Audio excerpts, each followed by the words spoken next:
Nigerian gospel singer, yes, Akinade Ibuoye, popularly known as Gaise Baba, has revealed that he started watching porn when he was only 15 years old and soon after became addicted. Gaise Baba, the brain behind the hit gospel song No Turning Back, one of Nigeria's most popular songs this year, made this revelation while speaking on an interview, where he noted that despite his addiction to porn from a young age, he still got married as a virgin.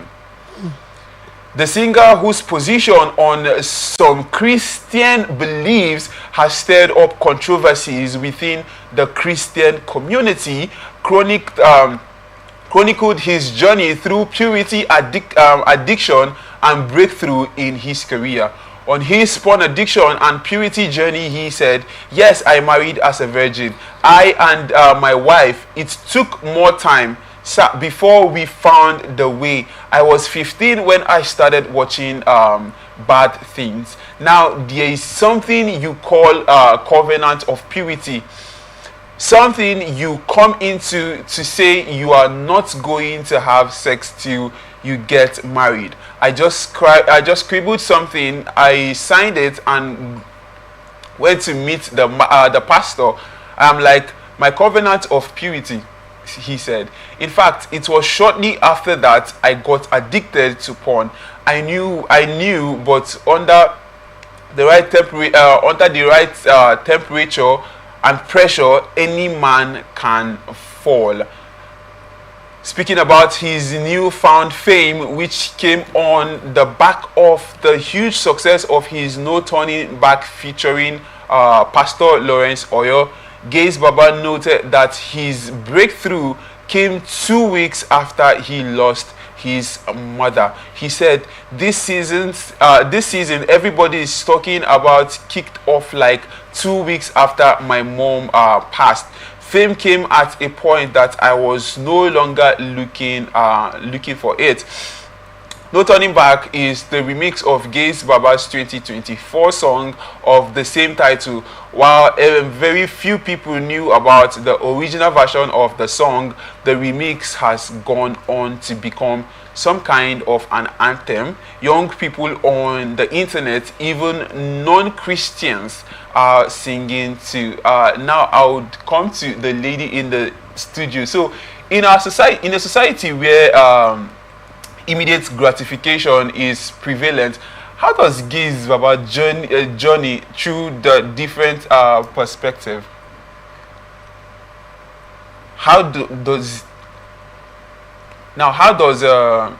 Gaise Baba's journey offer different perspective to the whole, yes, immediate gratification? Now, once you're in a relationship with a person, before you know, the person would call you, okay, come visit me in my house. It's prevalent with young people. Let's not do like we are new to these things. It's prevalent to virtually everybody now, but in our days, it's a thing. People even say, okay, before I'll come see you, but you guys do me transport at least. A girl will boldly tell you, okay, I will not come see you until you send me a transport. And now the guy will be like, okay, he'll send the transport with expectation that, okay, when you come, something will happen, definitely. So how does this, and seeing that he started watching porn at a very young age, so it's mind-boggling, yes, to see that you start watching this thing at a very young age and you don't try to experiment it. Well, how does him now not trying to experiment it offer a different perspective to the whole addiction thingy? Yeah, just like you said, it's a normal thing in these days that when somebody is in a relationship, the person wants to have sex. Now, some persons start watching all these things at a very young age, but as he said, that was his covenant, that was his own choice of not wanting to practicalize it. Now I understand that many people start watching at a young age and they want to, you know, Gen Z, they want to practice it. Even a child of 12, once the child comes in contact with pornography, they want to explore, they want to know, how does it feel?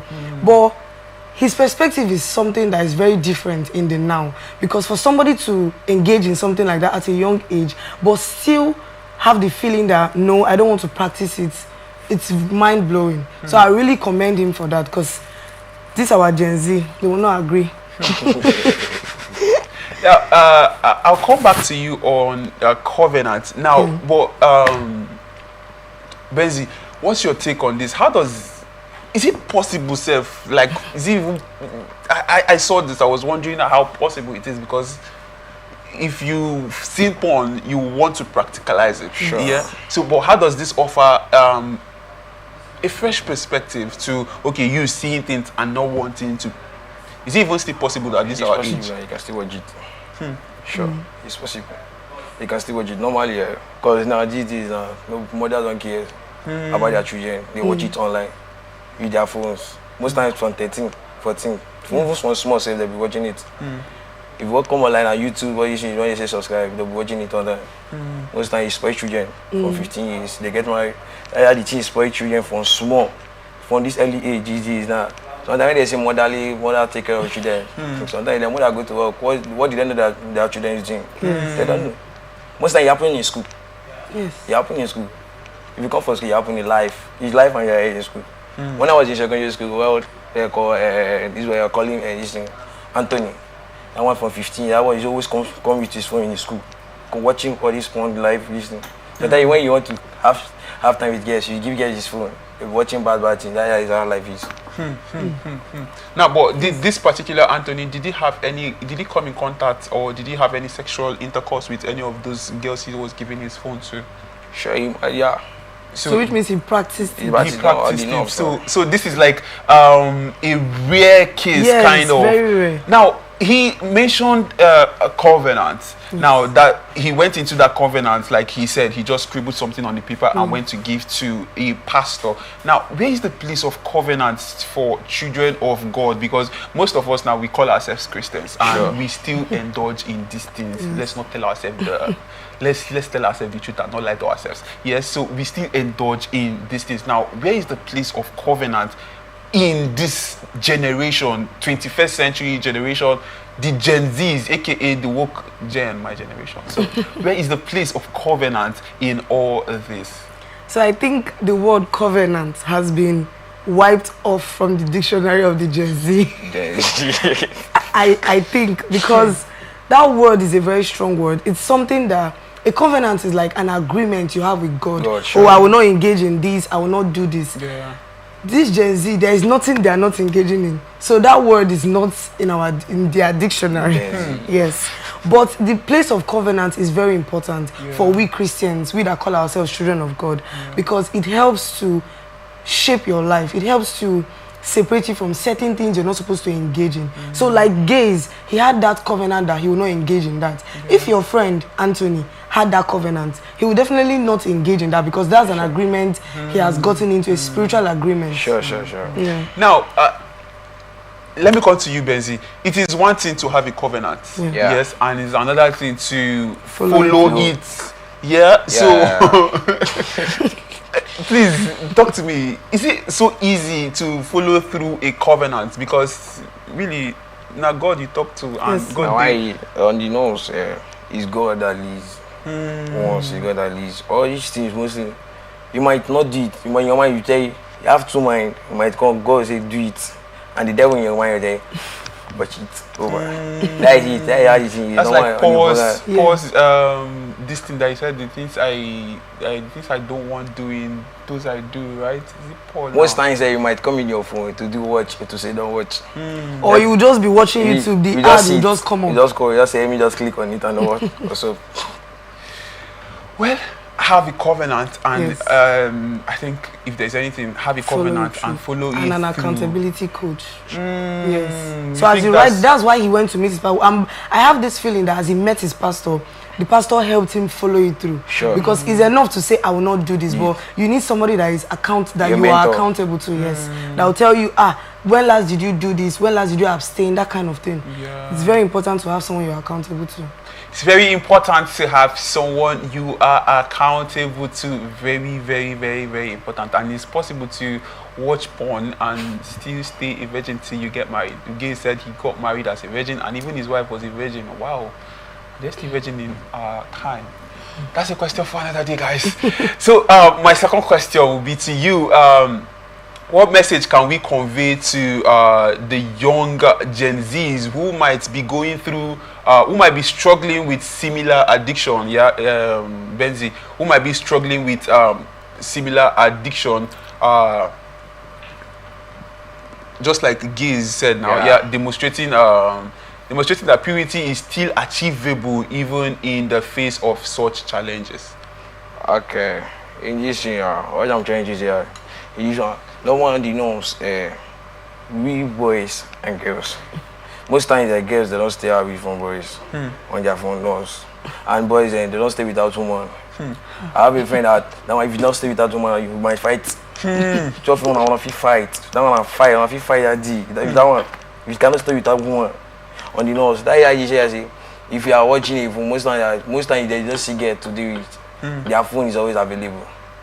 Their phone they always go to their ROBGs and watch over it. Most time TikTok, Facebook. Mostly Facebook is always there on Facebook. Mostly always there on Facebook. You always say if you want to subscribe in your channels, most times boys they subscribe in their channel to watch rubbish over. Like it. Okay. You have anything to say to that particular one? Yes. Okay. Purity is very much achievable. Now, for young ones, Gen Z, that are going through addiction or something of that such, having someone to talk to is very important. Okay. Our parents might not really relate with us because they are not Gen Z. Sure. But find somebody that is of like minds that you can relate to. Maybe an elder sister, a cousin. That's why mentorship is very important. Accountability. When you get someone to talk to, you air up your views and the person will lead you through the processes to avoid those things. Purity is very much achievable. Purity is very much achievable. Now, when I saw this particular interview, I was wondering, he made mention of parenting, and parents not being available for us. We are young adults, we are Gen Zs, like the Gen Zs that are watching us. Their parents cannot keep tabs on them 24/7. Sure. Now, how do you monitor what your child of 15, 16, 17, 18 is actually seeing? How do you keep them? How do you be their mentor, so to speak? So, from my own perspective, yes, please. My parents were very much available, and they had this parental guide for whatever we're watching. We had iPads, laptops, but it was on parental guide. YouTube now has parental guide. There are some things that if you set it on your child's tab, if the child goes towards that place, YouTube will send the child back. So I think parents should adopt that measure. They should put in those parental guidance tips on their phones, TV, iPads, and also know their children's friends. Because it's from their friends that these children see. It's enough to train your child at home, but what the child sees in the world is different. So know your children's friends. Like my mom, she will always, when we come out from school, she'll be like, what happened today? Our friends knew my mom. My parents knew my friends. So it was a 50-50 thing. So my mom was very present. It was really nice because I got to open up to my mom. Even when I had an avenue to watch porn. But when I got back home and I told my mom that I see what my friends are watching, she was like, no, she walked me through the process, how to abstain and all that. So parents, you owe your kids that. You brought them into this world, so you owe your kids that single right of training them mentally, physically, and all round.